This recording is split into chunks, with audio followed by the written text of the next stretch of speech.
Hola, como parte de nuestro trabajo final de África, nosotros vamos a hablar de la guerra civil en Libia en el 2011, Gaddafi en África subsahariana, del panarabismo al panafricanismo y los conflictos en la búsqueda de democracia.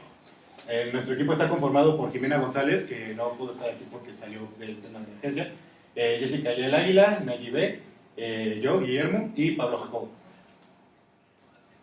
Bueno, una pequeña imagen que seguramente todos hemos visto de la guerra en Libia, no se alcanza a percibir allá, pero pues bueno, tienen la presentación aparte, entonces la pueden checar. Fue un conflicto que tuvo como protagonistas a los jóvenes y que, como el resto de la primavera árabe, surge a través de las redes sociales. Bueno, los objetivos de este trabajo son, primero que nada, entender las dinámicas de Gaddafi con el África subsahariana. Me parece que es un tema que no se ha conocido bien y que no se estudia mucho en el contexto de la guerra civil en Libia, puesto que normalmente se le analiza desde un punto de vista árabe. El propósito de este trabajo es analizarlo desde un punto de vista africano, esto porque al final de su mandato Gaddafi tuvo un acercamiento muy grande con los países del África subsahariana, algo que no tuvieron otros regímenes de la primavera, que fueron derrocados durante la primavera árabe. Por eso también otro de los objetivos es dibujar paralelismos entre los conflictos en Libia y en otros países de África, al sur de la región de Sudán, que se encuentran en transición hacia la democracia. Es decir, siempre analizamos la primavera árabe viendo a Egipto, viendo a Libia, viendo a Túnez, pero pues bueno, ahora vamos a intentar compararlo también con otros movimientos más al sur del continente. Y bueno, finalmente queremos entender este tema desde un foco africano y no desde un foco árabe, que es lo que veníamos diciendo. Y ahora, bueno, un poco de antecedentes sobre este conflicto. Bueno, para empezar, se desarrolla dentro del contexto de la primavera árabe, específicamente en 2011, bajo el régimen totalitario de Muammar Gaddafi. Y bueno, las redes sociales, es importante mencionar que las redes sociales tuvieron un papel fundamental dentro de este conflicto, pues apenas 3 días después de la caída de Mubarak en Egipto, se dieron las protestas políticas y se tornaron bastante violentas. Y bueno, aquí una frase. Es una frase que dijo una fuente del gobierno a CNN en febrero del 2011, cuando apenas estaban empezando las protestas, y que dijeron, son solo jóvenes peleando entre ellos, nada de qué preocuparse, y pues bueno, ya vimos en qué terminó, básicamente con la muerte de Gaddafi y el cambio de régimen. Bueno, es importante recordar que Gaddafi pasó de apoyar al panarabismo al panafricanismo, y esto se dio gracias a que los países árabes apoyaron sanciones tanto económicas como en materia de turismo en contra de Trípoli. Entonces lo que pasó ahí fue que Gaddafi empezó a apoyar a los países al panafricanismo. También es importante mencionar que Gaddafi había intervenido en Chad y Uganda para derrocar algunos regímenes, y por último ganó influencia en la Unión Árabe negociando a base de reservas de petróleo para pagar deudas que tenía con Estados miembros. Bueno, es importante mencionar de qué va todo cómo es el sueño africano de Gaddafi. Y por Perry, en el año 2011, sabemos que empezando por el año 2008, Gaddafi invitó a más de 200 reyes y líderes tradicionales de la África subsahariana a ser testigos de su coronación como el rey de reyes. Esto nos habla de la importancia que se daba a él mismo y no daba pues lo que se requería para el pueblo, no era totalmente autoritario. Sus vínculos con la África subsahariana eran más de violencia mercenaria que ceremonial. Y finalmente, Abraham Damash, el embajador de Libia ante la ONU, una parte muy importante también de nuestra investigación, dice que Gaddafi está empleando a mercenarios subsaharianos para cuidar al régimen. Entonces esto es importante porque ni siquiera era algo más militar, era relacionado con mercenarios.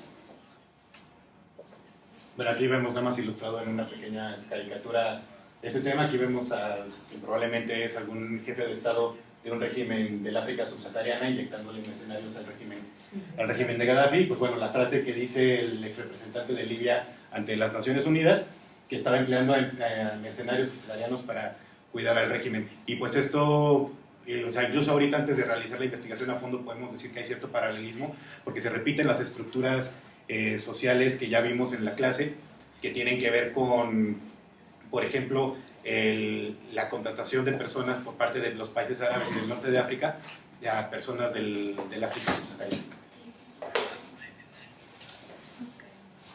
Bueno, pues hemos visto que nosotros, como siempre, hemos analizado esto desde una perspectiva occidental, o incluso nada más desde una perspectiva árabe, a veces no prestamos atención a cómo se ha visto a Gaddafi en el África subsahariana, y la verdad es que incluso hoy se le ve como una persona que ha apoyado bastante a la región. Por ejemplo, Gaddafi era muy cercano a Nelson Mandela. Es algo de lo que muchas veces no estamos conscientes, en parte porque lo vemos desde un punto de vista meramente occidental. Por ejemplo, bueno, en el caso de Sudán, ¿no? El caso de Sudán, Sudán apoyó a los rebeldes libios durante la guerra civil. Chad apoyó a Gaddafi, incluso, recordemos lo que comentaba mi compañero Jacobo, incluso después de que Gaddafi había intervenido en Chad. También en Mali ya vemos cierto paralelismo porque hubo problemas similares, y pues bueno, son algunos de los países que apoyaron o estuvieron en contra del régimen de Gaddafi. Ahora, ¿por qué estamos haciendo esta investigación y que, bueno, desde nuestra perspectiva puede parecer un tanto abstracta? Bueno, creemos que Libia es un claro ejemplo de una primavera árabe fallida. Incluso hoy, ya después de casi 7 años, vemos una división bastante grande entre las diferentes facciones que buscan establecer un Estado islamista contra facciones que buscan una transición a la democracia. Y lo que queremos entender es si este tema también se repite en otros países, pero ahora del África subsahariana. Por eso pensamos que es posible establecer un paralelismo con conflictos en el África subsahariana, por ejemplo en Guinea-Bissau y en Sudán. También estamos haciendo este trabajo porque la mayoría de los estudios con respecto a Libia se hacen desde el contexto de la primavera árabe y no como Libia siendo parte de un gran total que es África. Sabemos que no podemos caer en regionalismos a un punto tan fuerte. Sin embargo, creemos que sí es posible establecer unos paralelismos para así completar el estudio. También queremos entender que en este contexto es difícil establecer lo que es un Estado democrático en muchas sociedades africanas. Esto es lo que dice Pérez González. ¿Por qué? Porque pensamos en la democracia en términos del occidente y creemos que pues, si lo analizamos desde un punto de vista más continental, pues podemos llegar a conclusiones bastante interesantes. Y finalmente entender las dinámicas políticas entre los regímenes de Arabia y los subsaharianos en los años previos a las revoluciones, porque esto es clave para entender lo que está pasando ahora y lo que viene después. Como ya lo mencioné, pues Libia ha sido un ejemplo que a mi parecer es un caso fallido de la primavera árabe, y pues por este tema es necesario también analizarlo desde otra perspectiva. Ahora, ¿cómo lo vamos a trabajar? Bueno, el índice se va a desarrollar de la siguiente manera. La primera parte se va a tratar de la introducción general con los aspectos que mencionamos en la slide pasada. La segunda parte va a ser el cambio de Gaddafi del panarabismo al panafricanismo, la guerra civil libia y sus paralelismos con el África subsahariana y el análisis del contraste con conflictos más allá de la primavera árabe. La cuarta parte es Gaddafi en la África subsahariana, es o héroe villano. Sabemos que es complicado solamente dividirlo en esas dos partes, pero queremos entender la parte media y por qué se actuó de esa manera.